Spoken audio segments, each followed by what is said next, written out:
Saludos. Esta es otra entrega de nuestro programa Armonía de la Fe y la Razón. Hoy nos atañe el título La muerte del avatar. En la entrega anterior estuvimos hablando de Jesús, el avatar divino. Y para refrescar la mente o para poner en tema a aquellos que no tuvieron la oportunidad o no han tenido la oportunidad de ver la anterior entrega, le vamos a recordar que avatar es una palabra que viene del lenguaje hindú y que se asigna a un ser humano o un animal que es escogido para recibir el Espíritu Divino y traer un mensaje a los hombres. Pues bien, vemos avatar en película, vemos avatar en la cibernética, en la computadora. Sin embargo, en cuanto aquí, la palabra avatar nos refiere al portador del Espíritu Divino. En una pregunta que Jesús le hizo a sus perseguidores y que ellos no pudieron responder, nosotros encontramos una razón más para reafirmar que Jesús era un avatar. Por ejemplo, Jesús le dijo: si el Cristo es hijo de David, ¿por qué David le llama Señor? Ellos no pudieron responder palabra. Sin embargo, encontramos que Jesús era hijo de David, pero además de haber nacido en la carne del linaje de David, había también nacido del Espíritu y declarado hijo de Dios.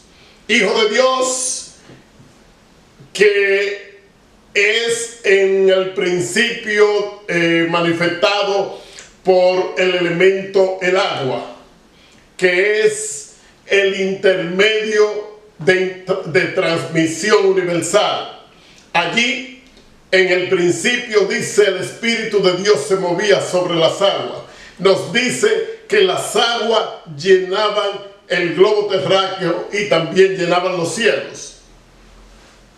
Y Jesús le dice a Nicodemo: si quieres nacer de nuevo, tienes que nacer de agua y de espíritu. En 1 de Juan 5:8, el verbo de Dios es mencionado como el agua y es el intermedio entre Dios y el hombre. Allí nos dice en ese verso que está después de la coma juanina, el verso falsificado más famoso. Vemos que nos dice que tres son los que dan testimonio en la tierra: el Espíritu, el agua y la sangre. Dios, el verbo de Dios y el hombre. Asimismo encontramos que el verbo de Dios siempre ha estado como intermedio, pero jamás como igual. En 1 Corintios 15, 27 y 28 vemos donde Pablo nos dice que Dios va a sujetar bajo los pies del Hijo todas las cosas, pero que después de que haya sujetado todas las cosas a los pies del Hijo, el Hijo también va a ser sujeto a Dios. O sea, Jesús está sujeto al Padre, no es igual que el Padre. En 1 Corintios, Pablo nos dice que Jesús era el agua espiritual que emanaba de la roca, o era la roca que daba el agua espiritual que bebió el pueblo de Israel en el desierto. Una roca misteriosa que lo seguía por todas partes. Jesús es aquí mostrado como el agua. Él mismo dijo: yo soy el agua de vida. Sin embargo, en nuestro tema de esta entrega, vemos cómo el avatar llega a morir para que el espíritu que está en el avatar se glorifique, crezca y llene todos los contornos del mundo. Es así como vemos que el hombre, creado como un canal de sabiduría, de bondad y de poder, que refleja todos estos elementos que vienen del origen, que es Dios, cae. Y en la caída, el hombre llega a la conclusión de que no es necesario o no es obligatorio que todo provenga de Dios, que todo provenga del bien, sino que es posible que también el hombre sea un canal del mal.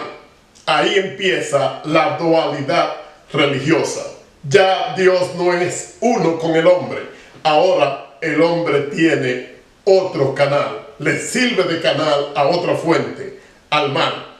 Y por eso el primer pecado es señalado como comer del árbol de la ciencia del mal y del conocimiento del mal y del bien.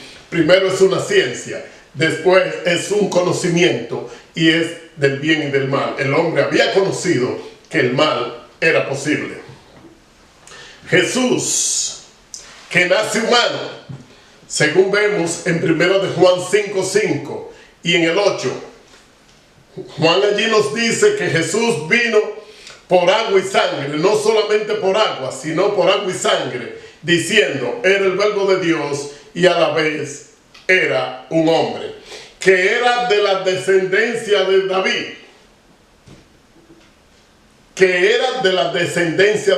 Déjeme decirle que para que un hebreo, un judío, sea de la descendencia de algún antepasado, era necesario el concurso del padre.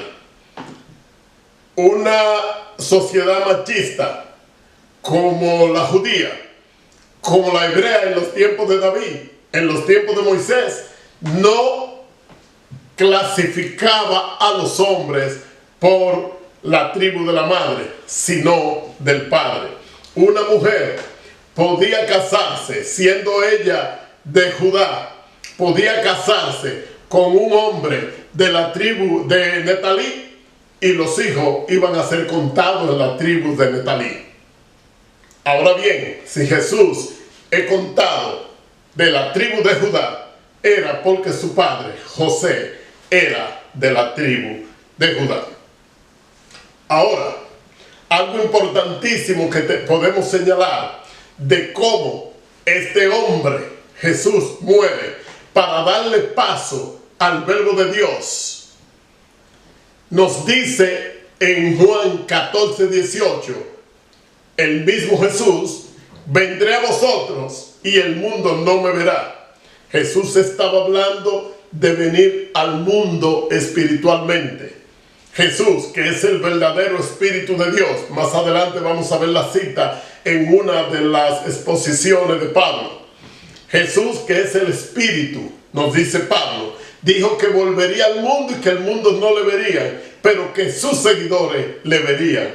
Es como dice Pablo en Hebreos 11, caminar como viendo al invisible. Una cita que ya hemos mencionado en entregas anteriores, Primera de Pedro 3:18, donde nos dice que Jesús, muerto en la carne, pero vivificado en el Espíritu. ¿Qué nos está diciendo Pedro? Que el hijo de José y María murió, pero que aquel Espíritu con que Dios le había declarado su hijo se hizo más glorioso, y que fue en ese Espíritu que él caminó, inclusive que fue y predicó a los espíritus encarcelados.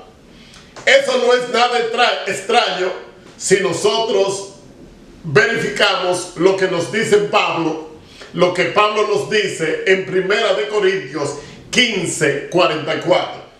Él nos dice que hay un cuerpo natural y hay un cuerpo espiritual. En otras versiones dice, hay un cuerpo animal y hay un cuerpo espiritual.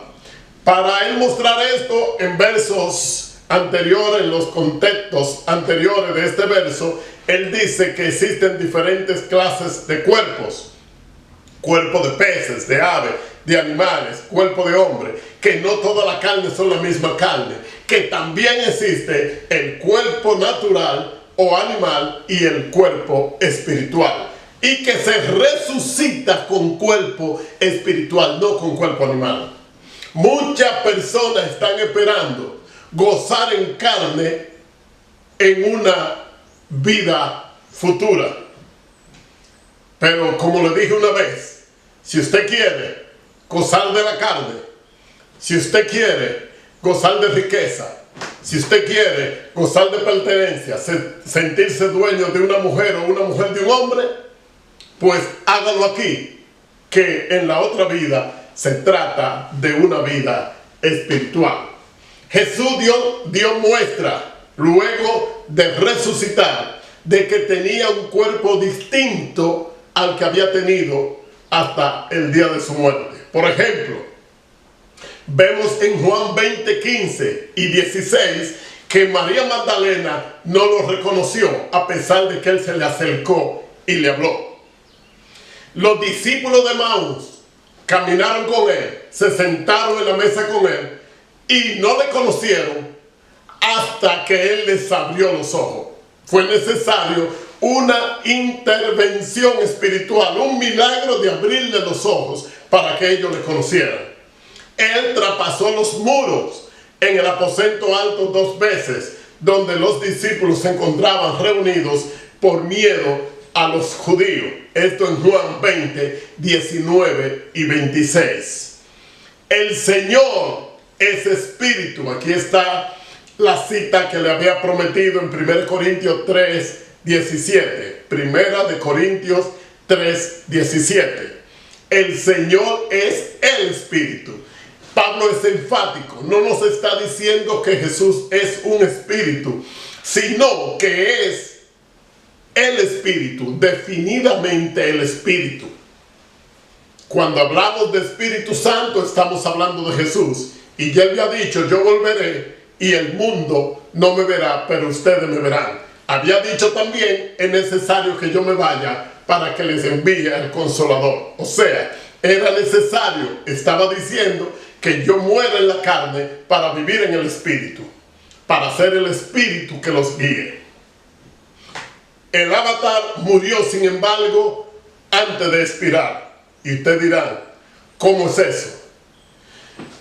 Leía en un sitio de internet que ahora no recuerdo el nombre. Trataré de ponerlo en este video en los cintillos de letras.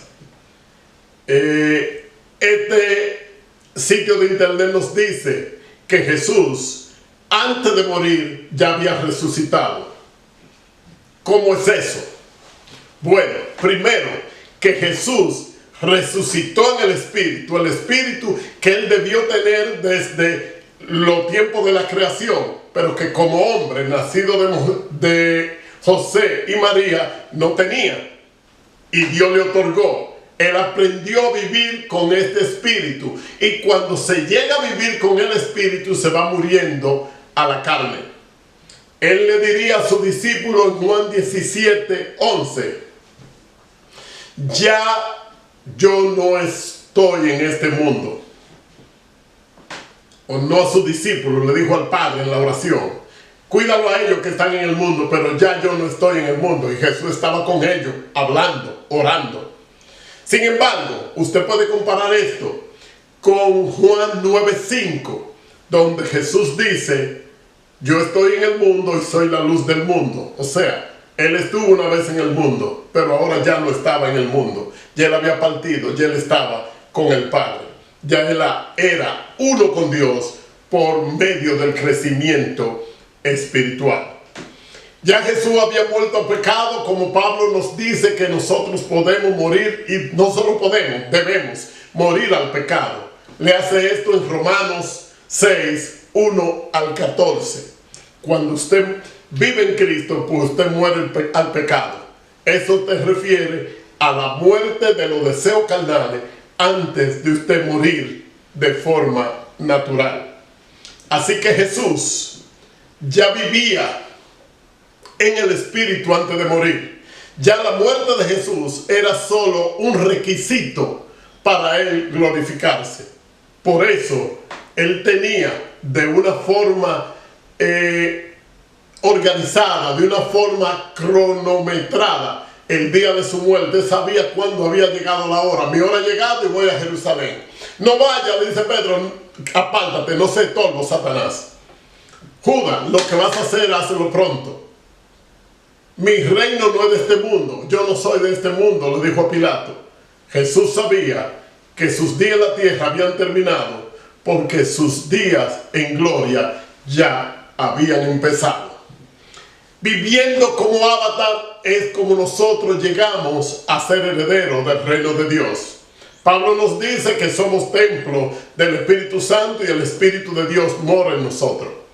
Y Pedro dice que su cuerpo, y por lo tanto el nuestro, es solamente una carpa, una tienda de campaña, un tabernáculo de paso que nosotros tenemos ahora, pero que el verdadero ser viviente es el Espíritu que debe vivir en ese tabernáculo. En Hebreos 9:27, Pablo nos dice, está decretado que los hombres han de morir una vez y luego el juicio. Su muerte no es opcional. No se apegue tanto a este cuerpo, no se apegue tanto a esta carne, no se apegue tanto a este siglo. ¿A qué va a conseguir? ¿Qué no va a conseguir? ¿Qué voy a tener? ¿Qué no voy a tener? Comience a vivir espiritualmente, comience a crecer en el Espíritu hasta que se haga uno con el Padre. En el 545 vivió en Grecia Alisamandro de Mileto, discípulo aventajado de Tales de Mileto, astrónomo, por sobre todo, claro está, filósofo, físico. Este hombre dijo que en el principio y para siempre existía una materia, o existe una materia según él, que era diferente a cualquier otra materia que existiera en la tierra. Él la llamó el apeiron, y que este apeiron de origen, el origen, era donde empezaba la vida, que nosotros al nacer nos desprendíamos del apeiron y comenzábamos a vivir una vida independiente. Una vida lejos del apeiron era una vida de felicidad, alegría, pero también tristeza, de triunfos, pero también de fracasos. Y que todas estas injusticias de la vida terminarían con la muerte cuando nosotros volvemos a ser uno con el apeiron. Los grandes sabios de la India dijeron lo mismo. El avatar. Solamente que en Jesús encontramos una verdad mayor. No solo Jesús era un avatar, nosotros somos avatar. Pablo nos dice que somos templo donde mora el Espíritu de Dios. Pedro nos dice, somos una tienda de campaña. Solo son palabras, pero el sentido es el mismo. Vivimos para contener el Espíritu de Dios en nosotros. El vacío no existe de forma natural. Si no tenemos el Espíritu de Dios, tenemos entonces el espíritu de los demonios. Vivamos para Dios, seamos templo de Dios, o vivamos para los demonios. Darío Heredia no es este cuerpo ya envejeciendo y enfermo. Darío Heredia es algo más. Darío Heredia es el Espíritu del Señor que está en él. El Señor, que es el Espíritu, está en nosotros. Y este Espíritu nos hará crecer de gloria en gloria hasta llegar a ser uno con el Padre. Dios nos bendiga a todos.